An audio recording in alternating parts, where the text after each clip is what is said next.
Alright all, and welcome to a summary for More Than Cargo, a vignette into the Scum and Villainies universe. So, the group had finished their downtime, investigated some things, looked at the two possible jobs. One to find some relic blades from the vigilance, and the other to find another piece of the lost relic for hopefully the Hold Gate.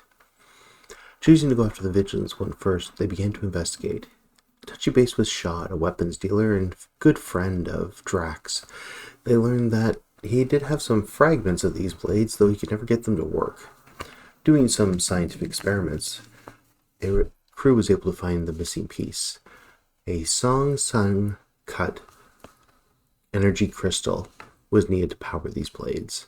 It had to be crafted especially for them, and led to some possible experiments in the future to figure this out. So they came with another plan. They also found that a pilgrimage is sent to a planet that is usually frozen most of its cycle. And once every say 8 months, I believe, there's a patch that unfreezes and they go on a pilgrimage. The crew decided to be a tourist guides, as it were. Not necessarily guides, but transport, that was the word. They also looked into the other thing, finding out the relic was on one of the moons of Amarthrath, which wasn't, according to records, has always been there, but many swear is something recent in the last couple decades, though the official records say what they say. So the group transported these vigilants, finding a crashed ship at one point.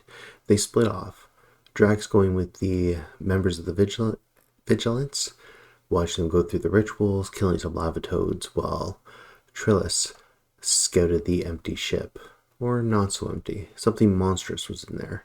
After escaping it for a while, they managed to drug and feed it, and take it aboard. The vigilants buried their blades, and Drax learned why, in order to prevent corruption from them.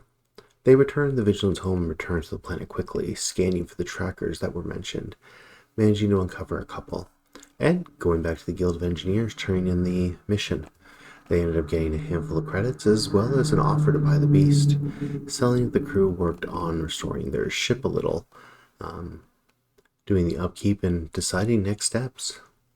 And with that, that was our issue 3. I hope everyone is having a good evening. And I noticed I misspelled the numbers, so yeah, that's going to haunt me for a bit. But yeah, episode 3 of Scum and Villainy. I'll see you all at the table next time. Bye for now.